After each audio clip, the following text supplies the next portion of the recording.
Halo pemirsa, kemarin indeks saham Amerika Serikat berhasil menghentikan penurunan 2 hari berturut-turut, memulai rally yang luar biasa. Peningkatan tersebut terjadi di tengah laporan ekonomi dan pendapatan yang optimis. Pasar saham Asia juga mendapatkan momentum menyusul optimisme di Wall Street. Selain itu, ketegangan geopolitik yang dipicu oleh kunjungan Nancy Pelosi ke Taiwan mereda setelah dia meninggalkan pulau tersebut.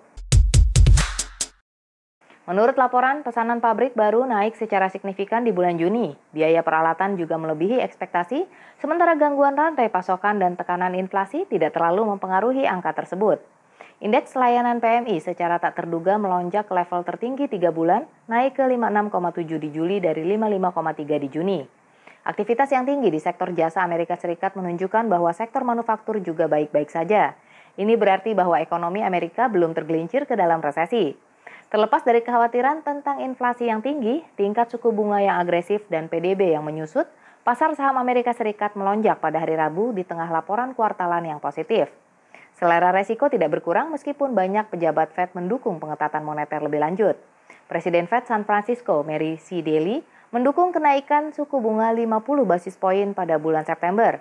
Dia juga mencatat bahwa para pedagang terlalu tergesa-gesa ketika membuat prediksi untuk penurunan suku bunga pada tahun 2023. Presiden Fed Minneapolis Neil Kashkari juga percaya terlalu dini untuk berbicara tentang penurunan suku bunga.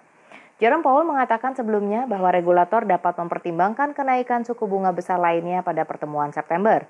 Dolar Amerika Serikat tidak dapat memperoleh kembali kekuatannya di tengah banyak komentar hawkish oleh pembuat kebijakan Fed yang dibuat dalam 48 jam terakhir. Indeks dolar Amerika Serikat turun menjadi 106,31 melawan saingan utamanya. Tampaknya investor berhati-hati sebelum rilis laporan non-farm payrolls. Isi laporan dapat membantu mereka menentukan rencana masa depan Fed tentang kebijakan moneter. Greenback kemungkinan akan tetap dalam fase konsolidasi hingga Jumat.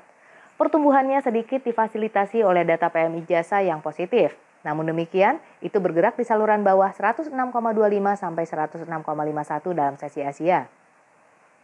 Yen tidak dapat naik lebih tinggi dan mundur ke 134,31 menyusul kenaikan dolar Amerika Serikat dan imbal hasil Treasury Amerika Serikat.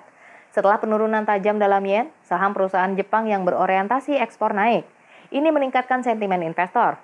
Kebijakan moneter lunak Bank of Japan yang menyiratkan pelemahan moderat yen bermanfaat bagi perusahaan tertentu di pasar saham Jepang. Analis memperkirakan bahwa yen mungkin mendekati 135 pada akhir kuartal ketiga dan 132 pada akhir 2022. Di sesi Asia, pasangan dolar yen bergerak antara level resisten 134,42 dan level support 133,40. Dolar Australia yang memiliki korelasi tinggi dengan pasar Amerika Serikat mendapatkan kembali momentum bullish.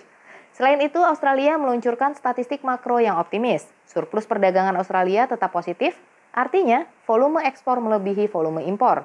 Selain itu, angka tersebut meroket ke rekor tertinggi baru sebesar 17,67 miliar dolar Australia versus pembacaan konsensus sebesar 14,00 miliar.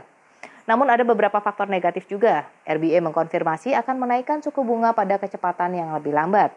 Jadi dalam beberapa bulan mendatang, Aussie dapat memperpanjang kerugian terhadap dolar Amerika Serikat karena kesenjangan suku bunga melebar. Pasangan AUD-USD mungkin jatuh ke dalam cakar beruang. Di sesi Asia, pasangan ini maju ke 0,6973. Pasangan bergerak di saluran ke atas dari 0,6936 sampai 0,6976 di tengah kenaikan harga minyak dan konsolidasi greenback. Kami harap trading Anda menguntungkan. Kami membuat ulasan video setiap harinya sehingga Anda hanya dapat membuka trading yang menguntungkan. Hari ini Amerika Serikat akan mengungkap laporan klaim pengangguran awal. Beberapa pembuat kebijakan Fed akan menyampaikan pidato. Langganan ke channel kami dan tetap ketahui berita pasar terkini. Jangan ragu untuk meninggalkan komentar di bawah ini. Sampai jumpa.